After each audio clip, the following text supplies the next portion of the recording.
Assalamualaikum warahmatullahi wabarakatuh. Salam sehat untuk anak-anakku semua. Pada hari ini Pak Guru akan menyampaikan materi itu tentang perilaku hidup bersih dan sehat. Kita tahu bahwa kesehatan itu sangat penting. Perilaku hidup bersih dan sehat dalam kehidupan sehari-hari. Tentunya di tahun ajaran ini kelas 1 baru diawali dengan pengenalan lingkungan sekolah. PHBS atau perilaku hidup bersih dan sehat merupakan suatu kewajiban yang harus kita ketahui bersama.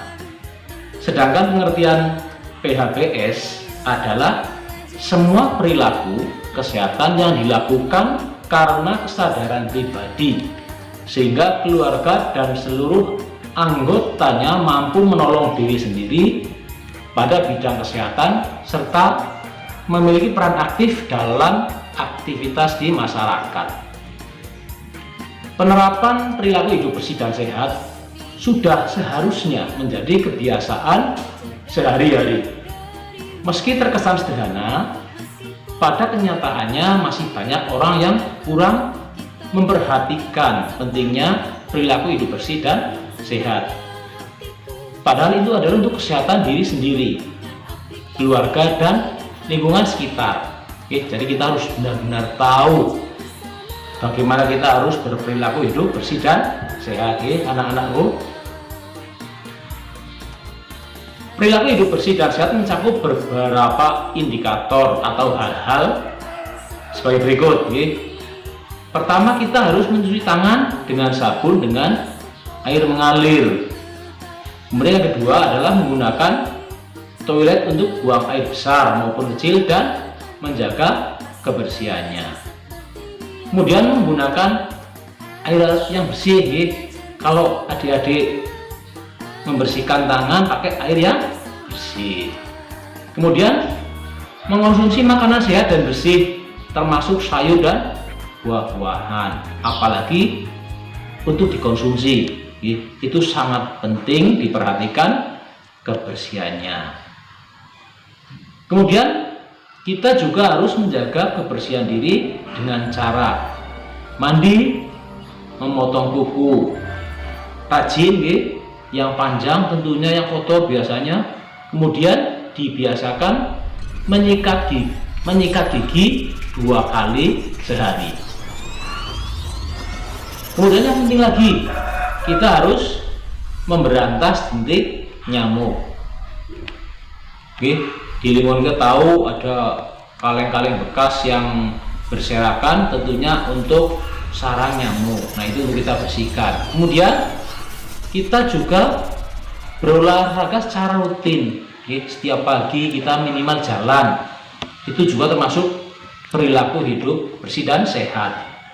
Kemudian lagi ini membuang sampah pada tempatnya. Nah, dibiasakan. Di negara-negara maju sudah diajari dari awal, dari kelas 1 bahkan TK, untuk membuang sampah pada tempatnya. Jadi dibiasakan. Kemudian menghentikan kebiasaan merokok. Nah, ini terutama bapak-bapaknya. Jangan sampai anaknya sedang belajar, bapaknya merokok di dekatnya, itu akan sangat mengganggu, terutama untuk pernafasan. Karena orang yang tidak merokok malah justru dirugikan atau sangat berbahaya oleh perokok aktif. Nah, kemudian menghindari dan tidak mengonsumsi narkoba, psikotropika, dan zat aditif lainnya. Kita tahu ada di dunia, di Aceh ada ganja, kemudian ada heroin, ada sabu-sabu. Jangan sampai. Dalam tatanan rumah tangga, perilaku hidup bersih dan sehat juga mencakup pemberian ASI air susu ibu eksklusif nggih. Dianjurkan ibu-ibu menyusui sampai anaknya berumur 2 tahun karena akan memberikan kekebalan. Kemudian melahirkan dengan bantuan tenaga kesehatan. Nah, sekarang ini kalau ibu melahirkan biasanya harus di puskesmas bersama dengan pengawasan bidan atau dokter. Kemudian menjalani imunisasi sesuai dengan jadwal. Ada imunisasi campak, polio, sekarang ada imunisasi COVID-19 gitu. Nah, itu serta meriksakan tumbuh kembang bayi dan anak di klinik atau puskesmas atau di desa-desa ada posyandu secara rutin hingga anak berusia 6 tahun. Jadi menjaga kebersihan dapur juga termasuk salah satu poin penting dari perilaku hidup bersih dan sehat. PHBS atau perilaku hidup bersih yang harus dilakukan pada masa sekarang adalah kemudian ada mematuhi protokol kesehatan. Kita kenal dengan ada 3M, mencuci tangan, menjaga jarak, memakai masker. Karena apa? Kita sedang mengalami pandemi COVID-19. Kemudian mencuci tangannya tentunya dengan sabun di air mengalir serta melakukan desinfektan secara berkala. Dilakukan penyemprotan desinfektan untuk membunuh kuman-kuman dan penyakit. Itu adalah salah satu termasuk perilaku hidup bersih dan sehat. Manfaat penerapan hidup bersih dan sehat. Satu, manfaatnya kalau kita selalu hidup bersih dan sehat. Satu, mencegah penyakit infeksi.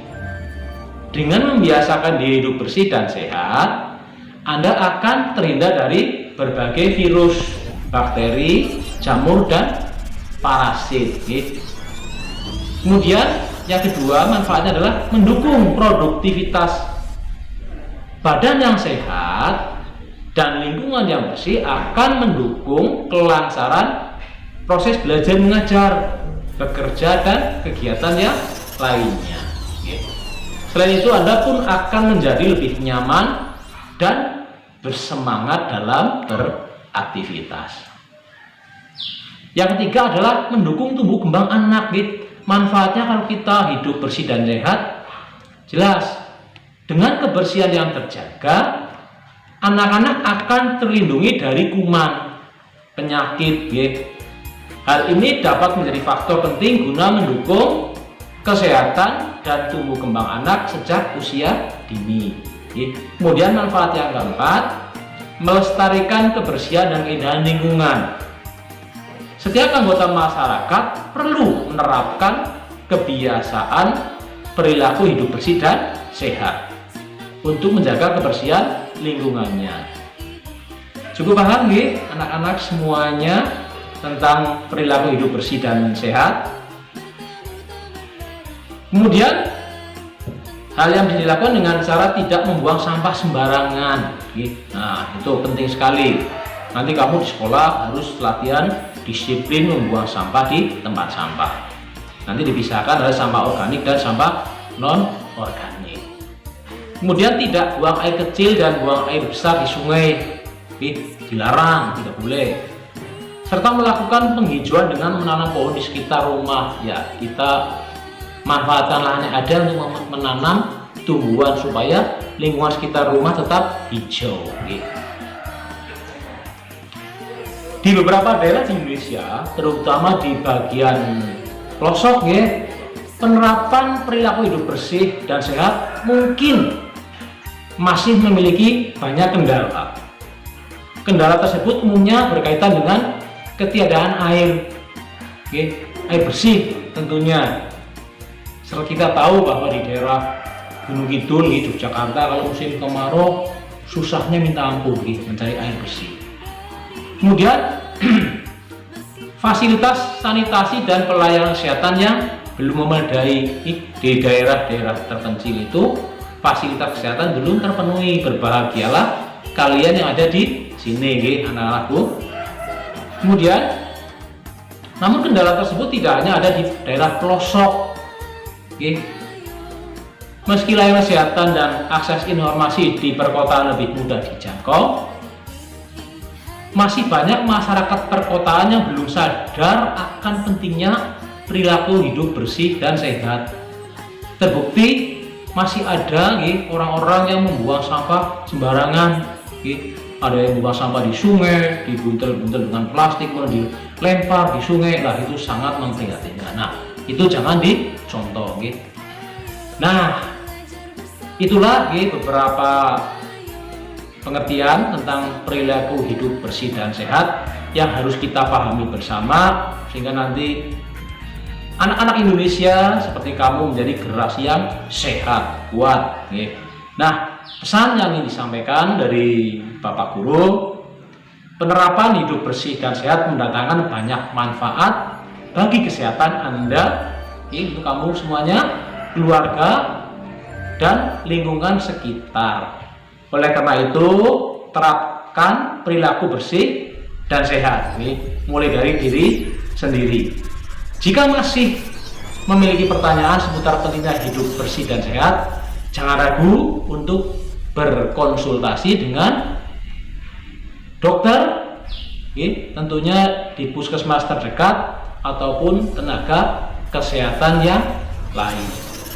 Itulah manfaat pentingnya perilaku hidup bersih dan sehat.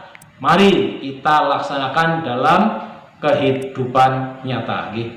Demikian, kurang lebihnya mohon maaf. Wassalamualaikum warahmatullahi wabarakatuh.